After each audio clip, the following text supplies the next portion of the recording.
han pedido hacer digamos, un análisis práctico sobre la evaluación ambiental en la ley del suelo de Canarias.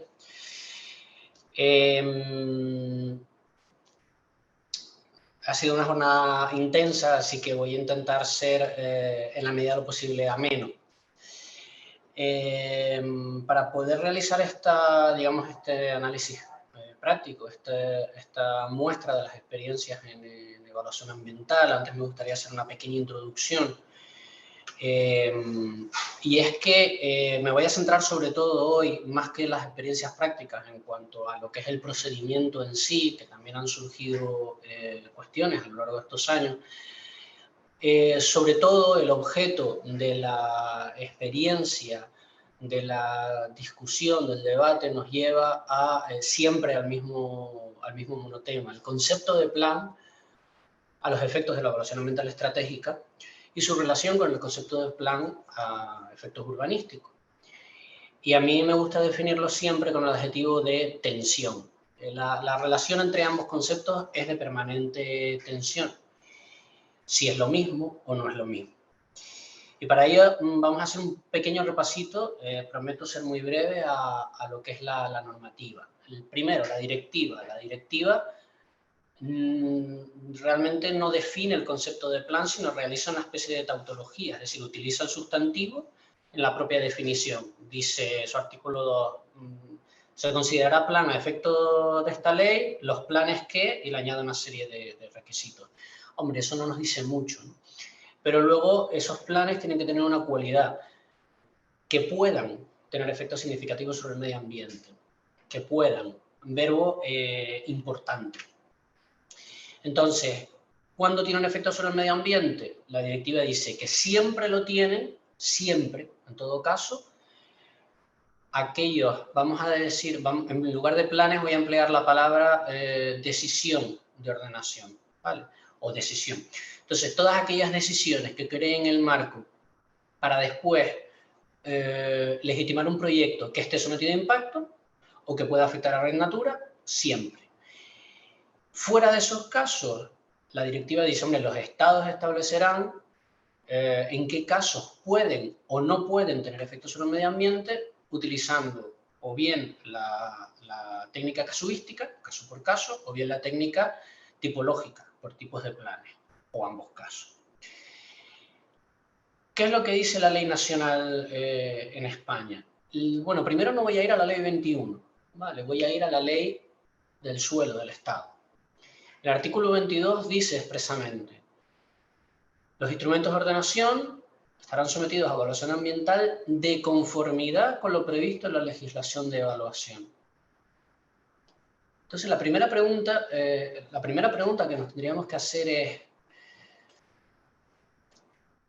esa frase de conformidad con lo previsto en la legislación de evaluación, ¿qué quiere decir?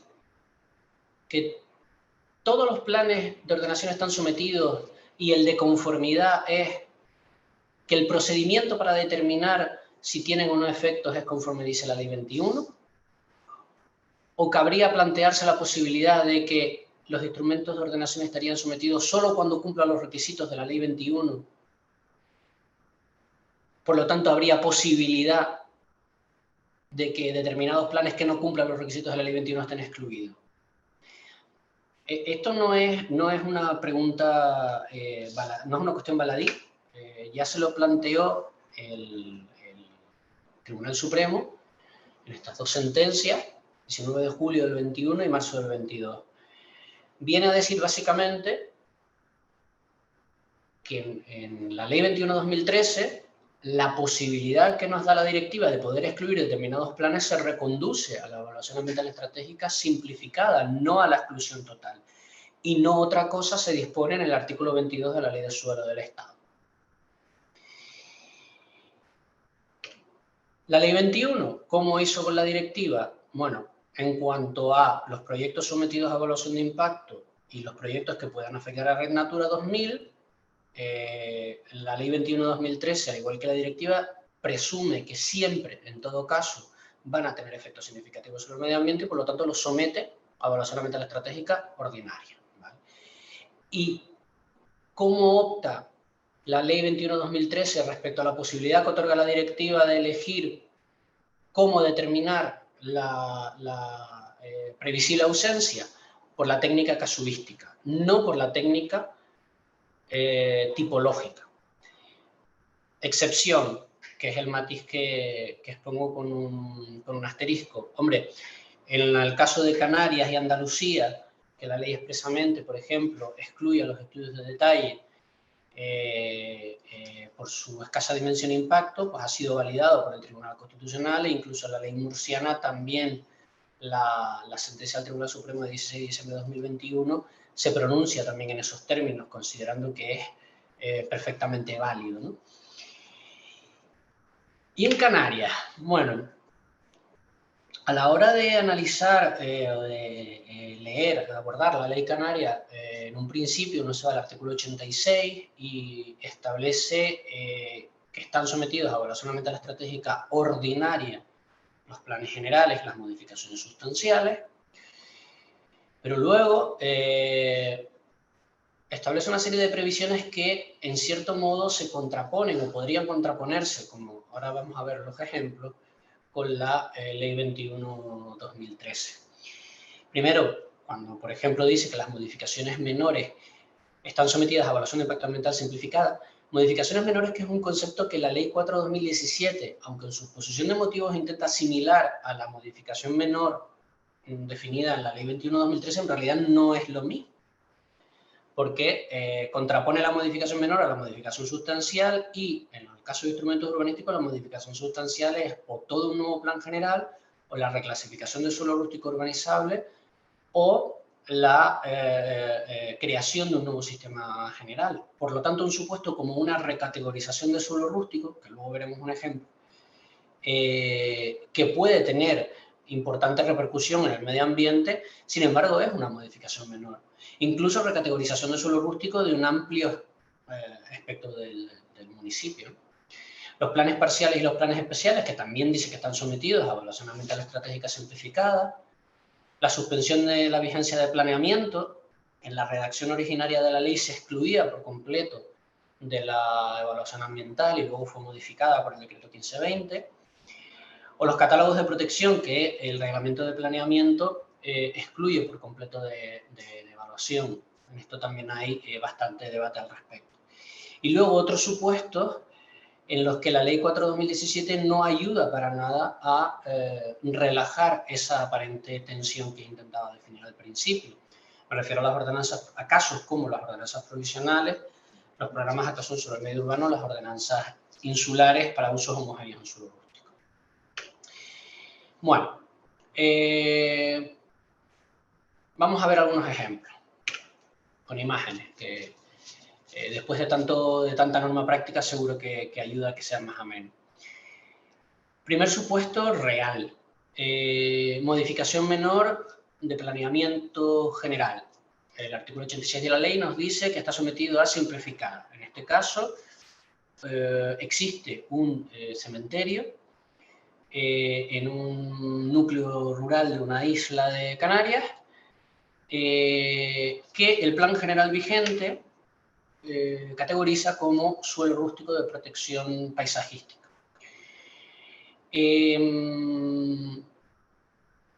Como es necesaria la ampliación del cementerio, el ayuntamiento considera necesario realizar una modificación de planeamiento para recategorizar el suelo y propone su recategorización a suelo rústico de protección de infraestructura.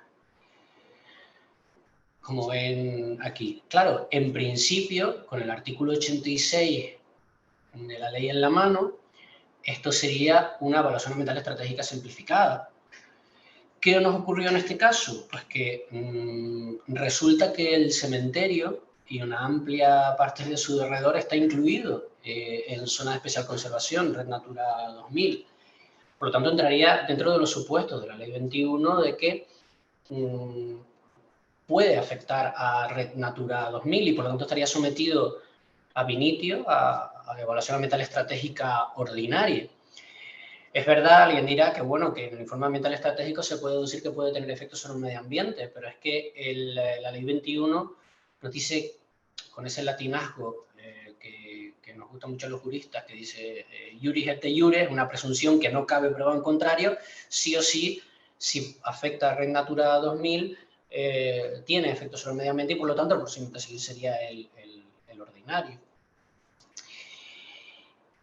El caso de los planes parciales a mí es el que me resulta más paradigmático, sobre todo porque los planes parciales, en general, en todas las legislaciones autonómicas, significan la conquista del suelo para adherirlo a la ciudad. Al fin y al cabo, consiste en el ejemplo, el mejor ejemplo de la transformación urbanística. En este caso concreto, ese suelo que ven ahí delimitado en la parte superior izquierda y más ampliado abajo, es un suelo agrícola, dedicado como su derredor al cultivo de la platanera, pero que en el plan general vigente se clasificó como suelo urbanizable con uso turístico. Aproximadamente estamos hablando de unas 26 hectáreas. Claro, el artículo 86 de la Ley 4/2017 me dice que está sometido a evaluación ambiental estratégica simplificada. Sin embargo, si esa bolsa de suelo va a sufrir una transformación tal que vamos a convertirlo en esto, en una malla urbana turística pegado al núcleo preexistente, hombre, yo no puedo dejar de ver aquí los supuestos del grupo 9 apartado K o grupo 7 apartado B de la Ley 21/2013, proyectos de urbanización o urbanizaciones turísticas, tal como vienen definidos en el anexo 2, ya habrán visto a lo largo de la jornada, recientemente modificado por el Real Decreto 455/2023. El siguiente ejemplo que les voy a mostrar quizás es todavía más paradigmático. No es un plan parcial, aunque podría haber sido un plan parcial, pero es realmente, o se intentó formular a través de una suspensión de planeamiento. Suspensión de vigencia de planeamiento para establecer unas normas transitorias en un área de aproximadamente 60 hectáreas con dos grandes apartados o partes del territorio, una parte a la izquierda de la imagen, suelo urbanizable, y otra parte a la derecha de la imagen, suelo rústico.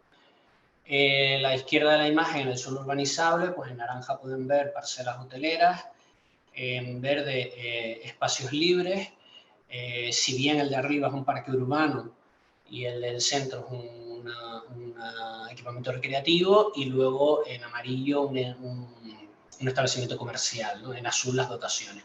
En el lado derecho, aunque sea suelo rústico, se planteaba en un suelo rústico de protección de infraestructuras y equipamientos, un equipamiento recreativo en suelo rústico que cualificara la oferta turística de los suelos, del suelo urbanizable con previsión de camas hoteleras.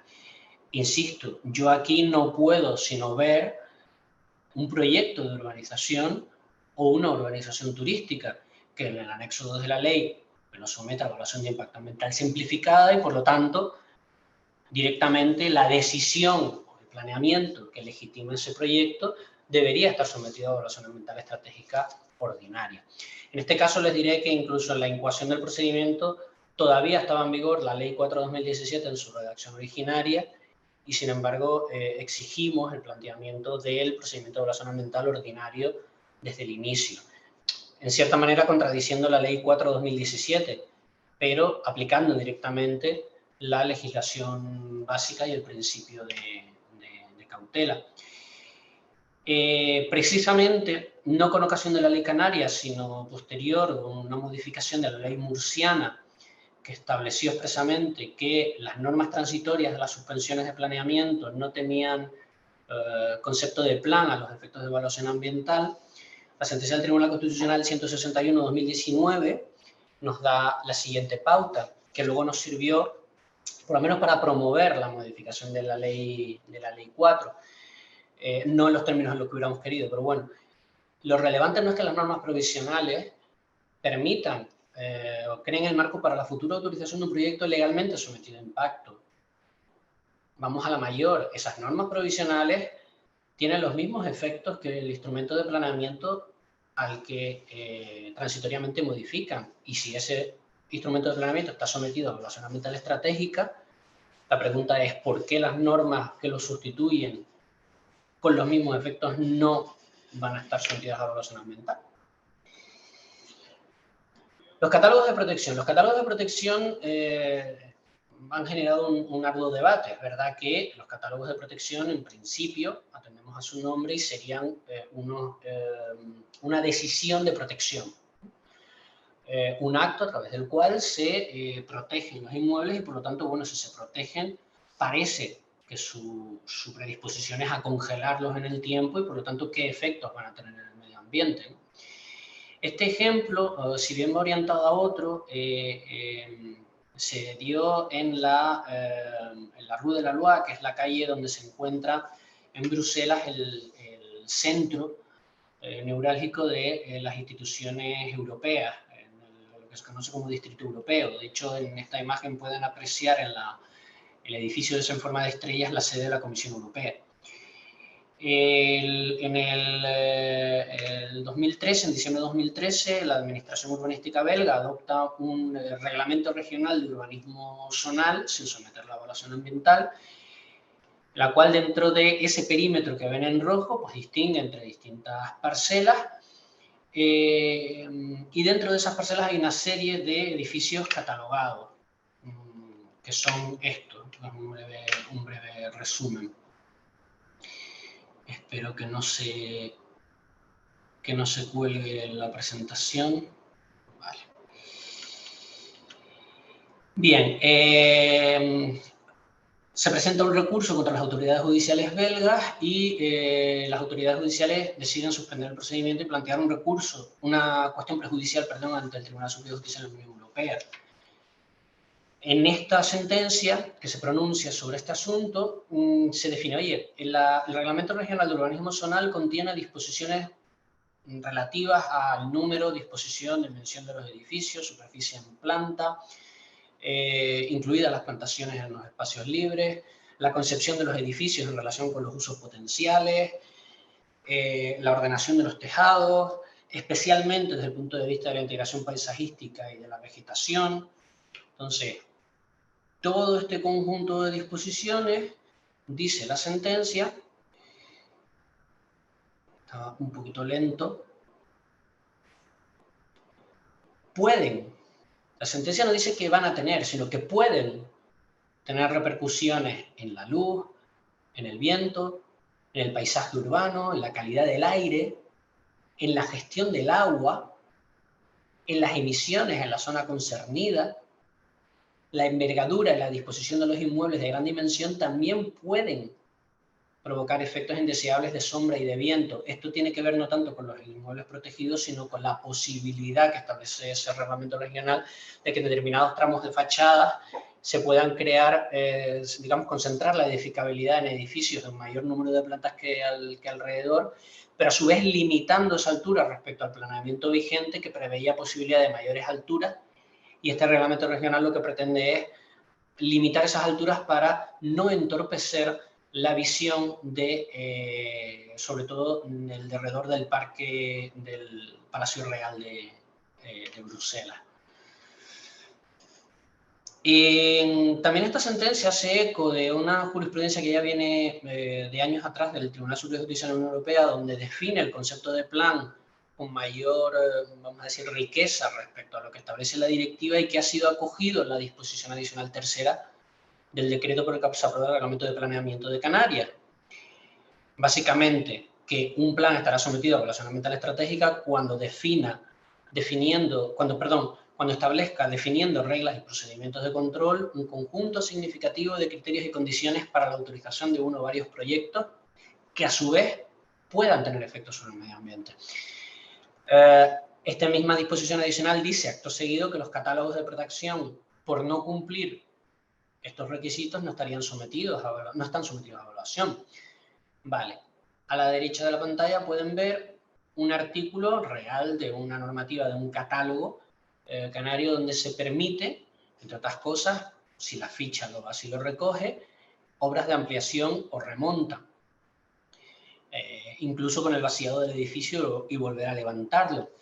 Claro, entonces si en la práctica nos encontramos con un edificio así, donde se vacía su interior y se vuelve a erigir incluso con aumento de altura de plantas, que es el volumen este acristalado que ven arriba, o por ejemplo se incrementa la remonta en este tipo de edificaciones, a la izquierda una planta, a la derecha pueden ver una casa donde se le añade un ático retranqueado, o este otro caso donde se aumenta incluso 4 alturas con completo vaciado de la edificación. Hombre, yo me voy a la ley 21, bueno, y este es otro caso también, este volumen que pueden ver encima de las dos edificaciones catalogadas con el balcón, ¿no? Claro, la ley 21/2013 me define el plan como el conjunto de estrategias, directrices y propuestas no ejecutables directamente, sino a través de un conjunto de uno o varios proyectos. Pero a su vez me define lo que es un proyecto. Me dice cualquier actuación que consista en, por ejemplo, la demolición de una obra, la construcción. Y en la definición de evaluación ambiental, uno de los factores que pueden resultar afectados es el patrimonio cultural, o el paisaje, o la interacción entre todos estos factores. A su vez, el anexo 5 me dice como uno de los elementos a tener en cuenta, es verdad que para decidir si un plan sometido a simplificada puede ser ordinaria, los efectos en el patrimonio cultural. De todas maneras, evidentemente esto no es una cuestión pacífica y, por ejemplo, en el lado contrario a esta sentencia del Tribunal Superior de Justicia de Asturias de marzo del 21, que se pronuncia sobre un estudio de detalle, pero un estudio de detalle a su vez planteado sobre una edificación catalogada. Acoge lo que dice la sentencia del Tribunal Constitucional 86/2019, no la 89/2019, como dice ahí, es sobre la ley canaria respecto a la exclusión de los estudios de detalle por su escasa dimensión e impacto, pero añade, la última frase que pueden leer dice, con mayor razón en el caso que nos ocupa en que elementales razones de proporcionalidad, al tratarse de una finca singular catalogada de actuaciones no invasivas, descartarían la petición de estudios o informes inútiles. Otro ejemplo en contra de, digamos, de la necesidad de sometimiento de los catálogos a evaluación ambiental lo tenemos en la sentencia del Tribunal Superior de Justicia de la Comunidad Valenciana, es un poco anterior, es del año 17, de 29 de noviembre de 2017, en el que rechaza, dice que no puede estimarse que la aprobación del catálogo tenga efectos significativos en los términos de la Ley 9/2006 para exigir la evaluación ambiental.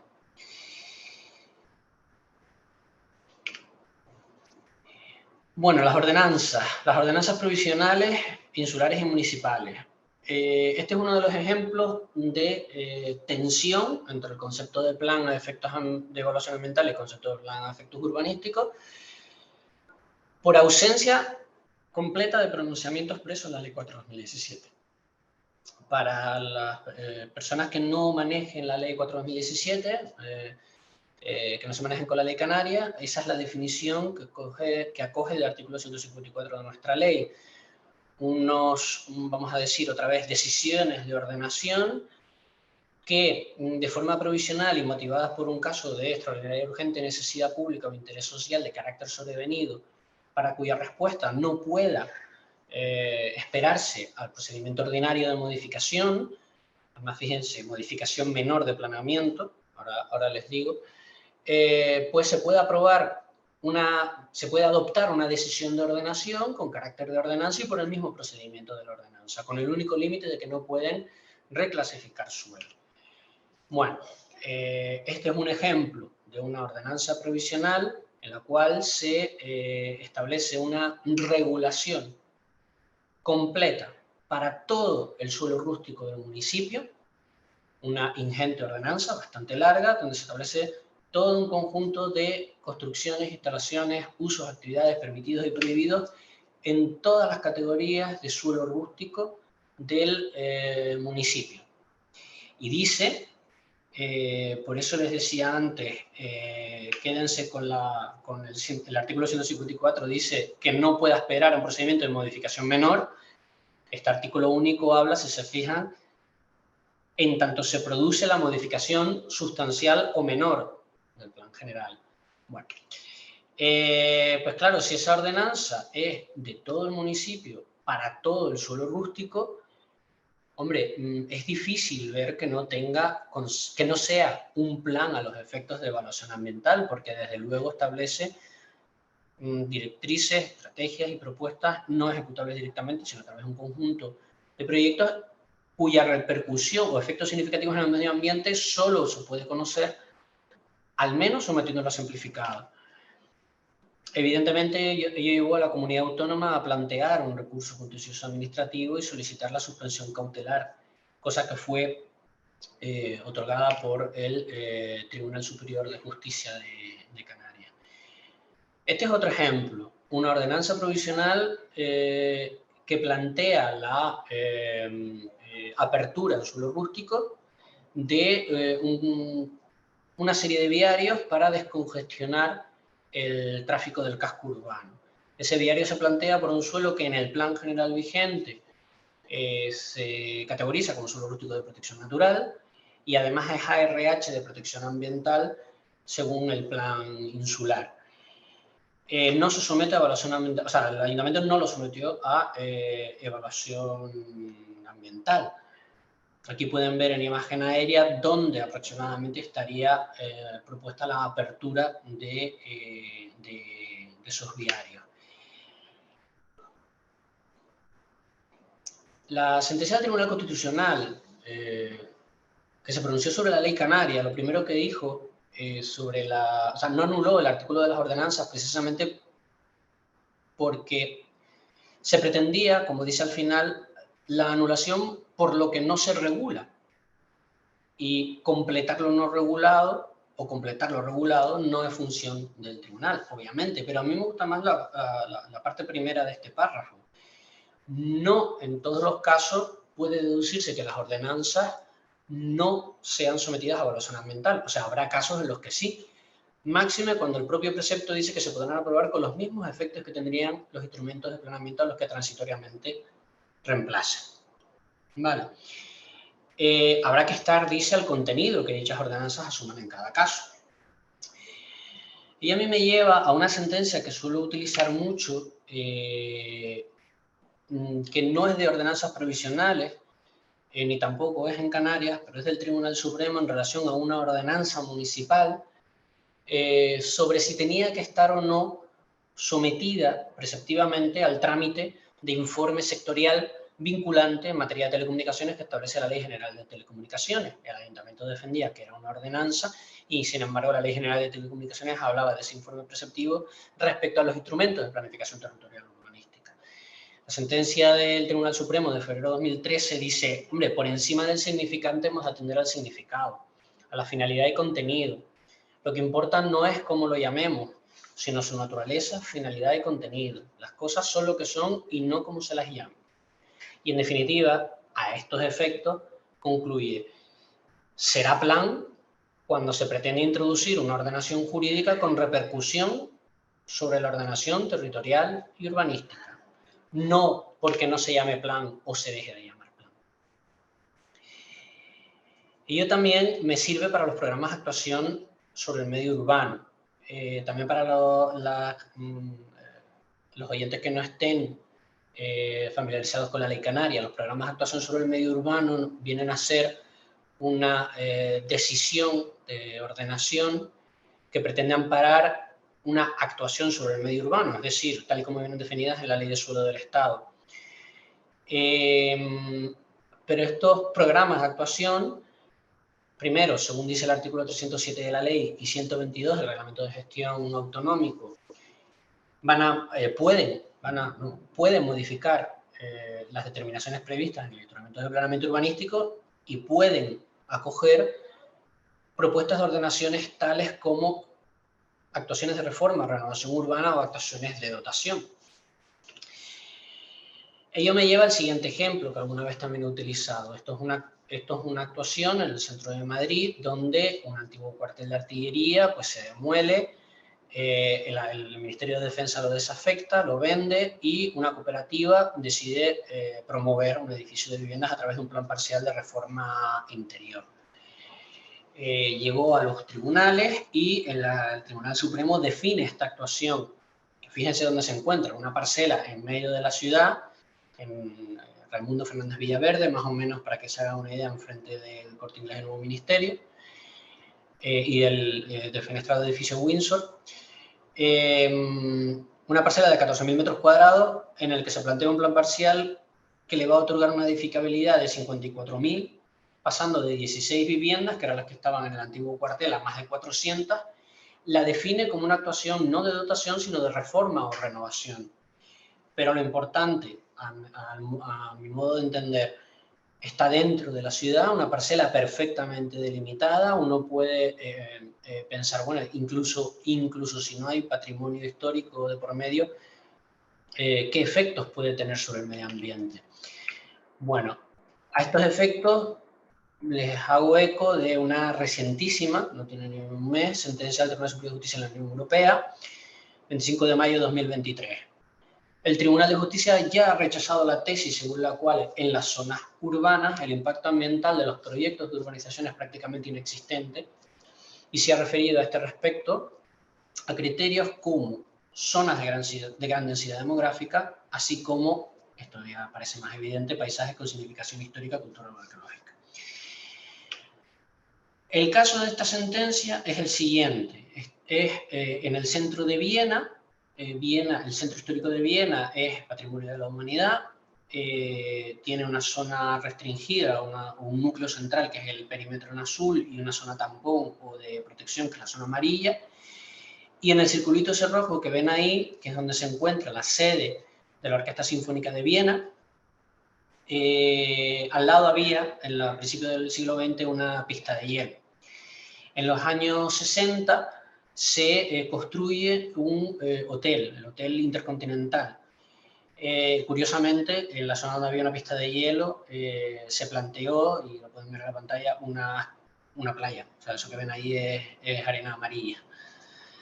En la actualidad, los propietarios pretenden una actuación que consiste en demoler el edificio y volver a levantarlo con dos piezas para mantener el uso hotelero, pero a su vez generar vivienda, usos comerciales en planta baja y aparcamientos en 3 plantas subterráneas. Fíjense que estamos hablando de una parcela más o menos parecida a la que veíamos del ejemplo de Madrid, y sin embargo es en la que nos dice la sentencia que no se puede descartar que, siendo una zona completamente urbana, podamos concluir que el proyecto de urbanización tendrá prácticamente un impacto nulo en el medio ambiente y por lo tanto se excluya de evaluación ambiental. Otra sentencia también de este año del Tribunal Superior de Justicia de la Unión Europea, un poco más atrás en el tiempo, de marzo. Esta sí se pronuncia sobre un plan, ¿vale? La anterior era sobre un proyecto, pero claro, si el proyecto está sometido, por ser un proyecto de urbanización, aún en zona urbana, está sometido a evaluación de impacto, necesariamente la decisión de ordenación que le precede, entonces saltaría a evaluación ambiental estratégica ordinaria. Por lo tanto, si un programa de actuación sobre el medio urbano pretendiera una actuación así, evidentemente tendría que estar sometido. En esta sentencia se pronuncia sobre planes. Trata sobre un plan director que en Irlanda, la sentencia dice que no modifica formalmente el plan de desarrollo de Dublín, que en realidad podría ser como una especie de plan general, pero en realidad sí lo modifica, porque fíjense que luego dice que el plan director establece excepciones en la medida en que contempla un conjunto diferente de actuaciones, en particular en materia de altura de los edificios. Este es el caso de los jardines de Santa Teresa's Garden, en el sur de Dublín. A la izquierda pueden ver un conjunto de edificios construidos en los años 40 para viviendas de protección, que en la actualidad están todos demolidos. A la derecha pueden ver una imagen más o menos reciente, solo queda uno de los bloques. se planteó un master plan en el año 2014, que luego fue acogido en el Plan de Desarrollo Regional en el año 2016, que es la imagen que tienen a la derecha. En amarillo los usos, la zona potencial para usos residenciales, en rosa para usos mixtos y luego evidentemente en verde pues los parques y dotaciones deportivas en espacios abiertos. Sin embargo, el plan director posterior, que aquí tienen la confrontación a la izquierda del plan de desarrollo de Dublín, a la derecha el plan director, establece digamos que se aparta de ese plan de desarrollo.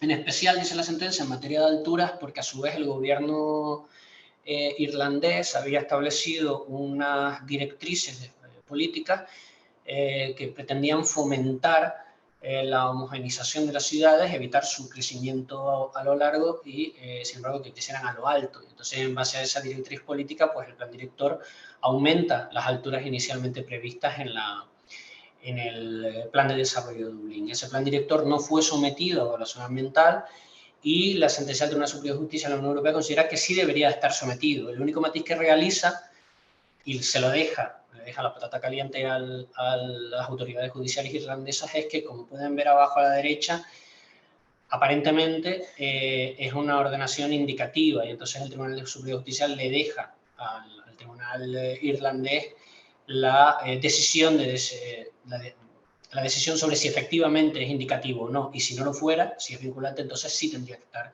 sometido a evaluación ambiental estratégica.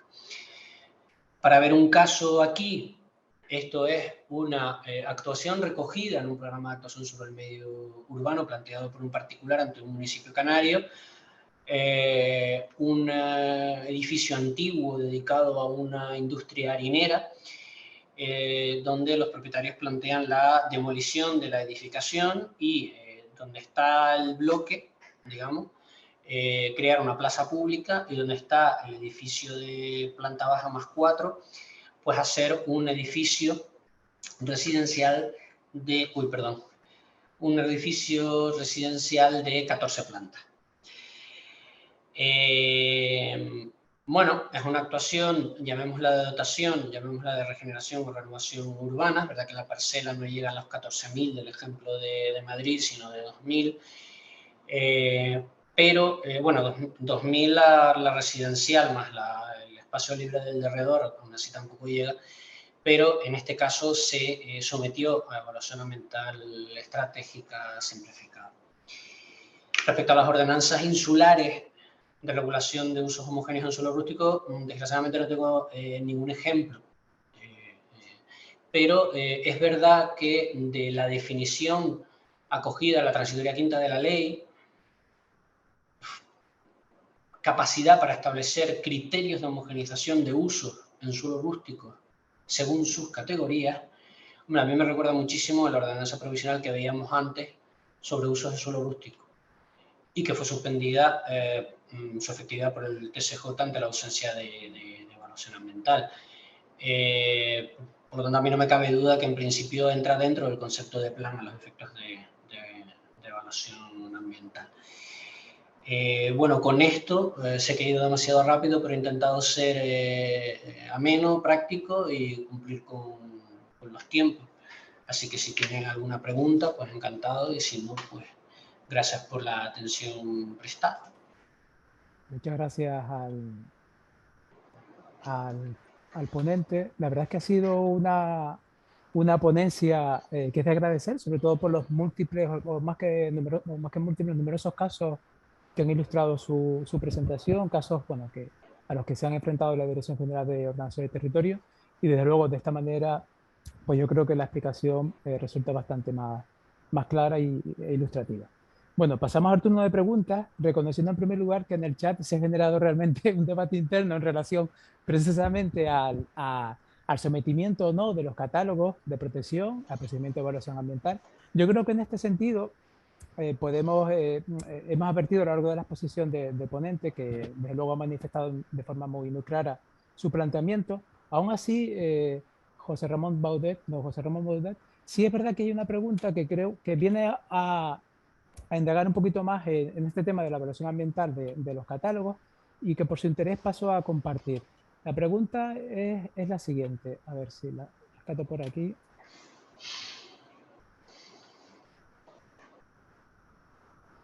A ver si tengo oportunidad. Sí, sí. Lo que pregunta el asistente a la jornada es lo siguiente. Los incrementos volumétricos, cambios de edificabilidad, remontas o similares, que ciertamente pueden tener efectos ambientales y que lógicamente recogen un catálogo de protección, estarían limitados por lo que establece el Plan General de Ordenación, que ha tenido su propia evaluación ambiental y que habrá previsto estos efectos. Y pregunta al asistente, con lo que sigo sin entender esta exigencia, que el reglamento excluye expresamente los catálogos y, sin embargo, se les está obligando a someterse al procedimiento de evaluación ambiental. Sí, a ver, bueno, empezaré por la última parte. Respecto a que se les esté exigiendo, hombre, en principio nuestra opinión no formal, vamos a decir, es que en general un catálogo de protección, por ejemplo, se está tramitando ahora mismo el del Plan General de Santa Cruz, o mejor dicho, el catálogo de Santa Cruz, no el del Plan General porque está autónomo, debería estar sometido. Es verdad que el reglamento lo excluye, entonces, ante una norma tan clara y expresa, nosotros, digamos, no nos oponemos a que el catálogo en principio no se someta. Lo que sí es cierto es que nos están llegando al órgano ambiental no ya solo catálogos, sino modificaciones menores para incluir una sola ficha, por ejemplo, o para cambiar algo. Entonces, en principio, nosotros no estamos diciendo, bueno, pues no se somete, se lo devuelvo, ¿no? Si el órgano sustantivo lo desea, pues lo hacemos la evaluación. Respecto a, vale, que el plan general prevea incrementos, volumen, volumetría, todas estas cosas, claro, yo lo que quiero decir es que no por regla general, no tomar como regla general que todo catálogo está excluido. Yo puedo entender que una modificación de un catálogo para incluir una determinada inmueble, protegerlo, no tocarlo, no hacer ninguna remonta, no estaría dentro de los supuestos del concepto de plan a efectos de evaluación ambiental de la Ley 21.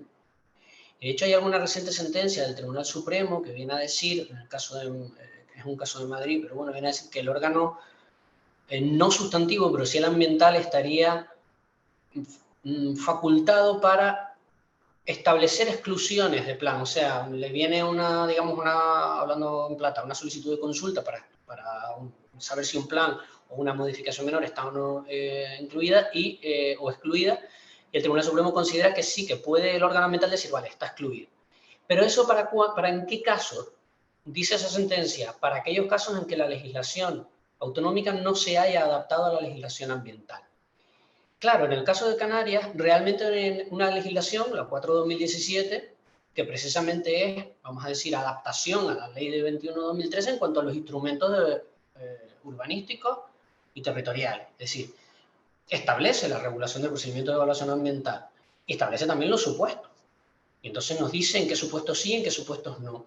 De ahí a dar el salto a que el órgano ambiental pudiera, yo creo que necesita una modificación de la ley.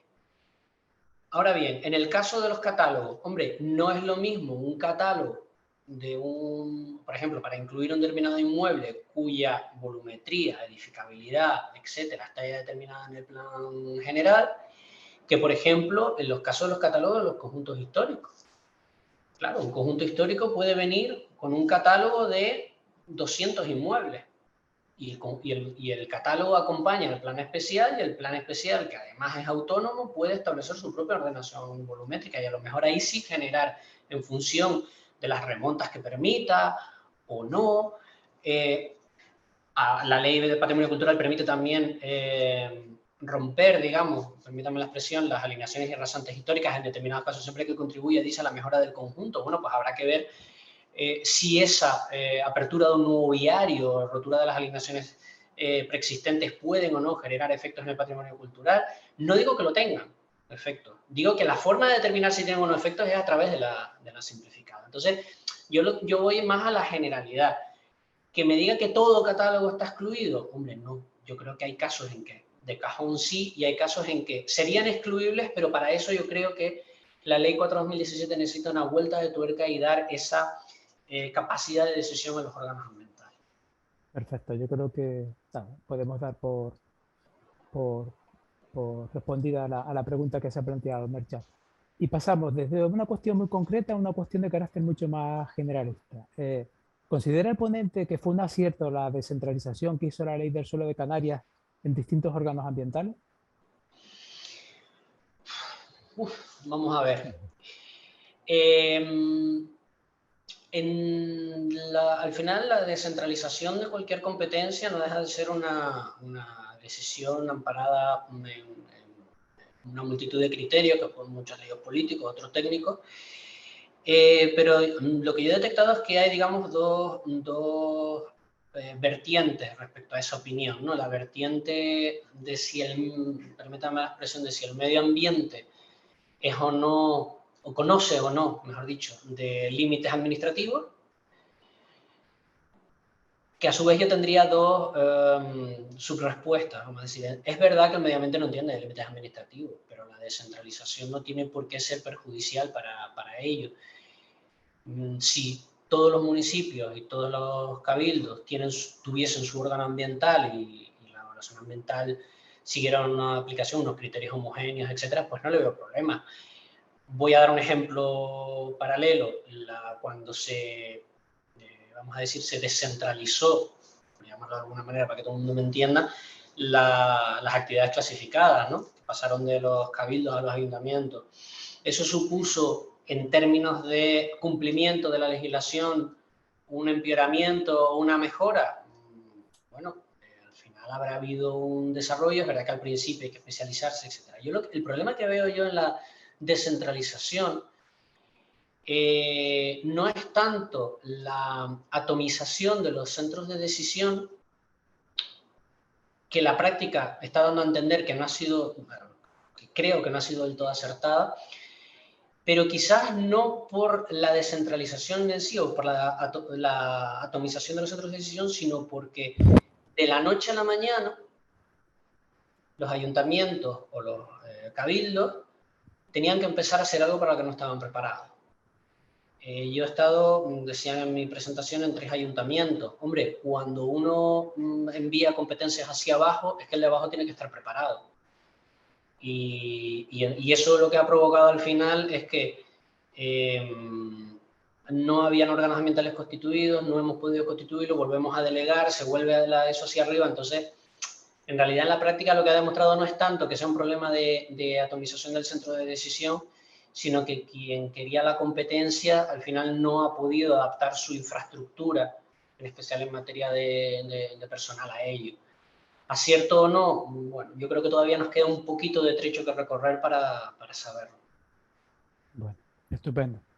Yo creo que a la vista de que ya llevamos 11 minutos de retraso sobre la conclusión de las jornadas, creo que podemos dar por concluida la intervención de don José Ramón Baudet. Nuevamente agradecer su intervención, la verdad es que creo que ha sido muy clarificadora.